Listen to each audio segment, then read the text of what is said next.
మన్నాతో పోషించిన దేవుడు నిన్ను అంతకైనా శ్రేష్టమైన వాటితో పోషించలేడా?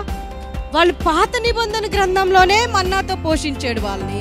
దేవుడు ఆయన రక్తం ఇచ్చి కొనుక్కున్నాడు అని అంటే మన్నా కంటే శ్రేష్టమైన వాటితో, అంటే శ్రేష్టమైన అంటే ఏంటంటే పరలోక రాజ్య ఆ యొక్క ధననిధులతోటి విశ్వాసులమైన మనల్ని ఆయన పోషించటానికి ఆయన 2 చేతులు చాచి సిద్ధంగా మన వైపు చూస్తా ఉన్నాడంట. నాకు మొరపెట్టుము, నేను నీకు ఉత్తరం ఇచ్చాను. మరి ఎంతమంది మొరపెడతారు?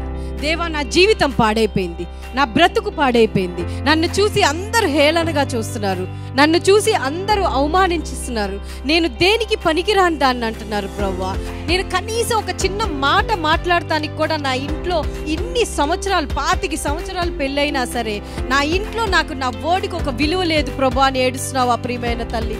ఓ దేవుడు ఈరోజు నీ సీజన్ని ఇటు నుంచి ఇటు మార్చబోతున్నాడు. ఇట్లా ఉన్న సీజన్ ఇలా చేయబోతున్నాడు. ఈ రోజు నుంచి నీ మాటే ఉన్నతమైన స్థితిలో ఉండబోతుంది. నీకు ఇచ్చే ఆలోచనలు మనుషుల ఊహకి అందని విధమైన గొప్ప కార్యాలు కలిగిన ఆలోచనలు దేవుడు మీకు ఇవ్వబోతున్నాడు. ఆమేన్.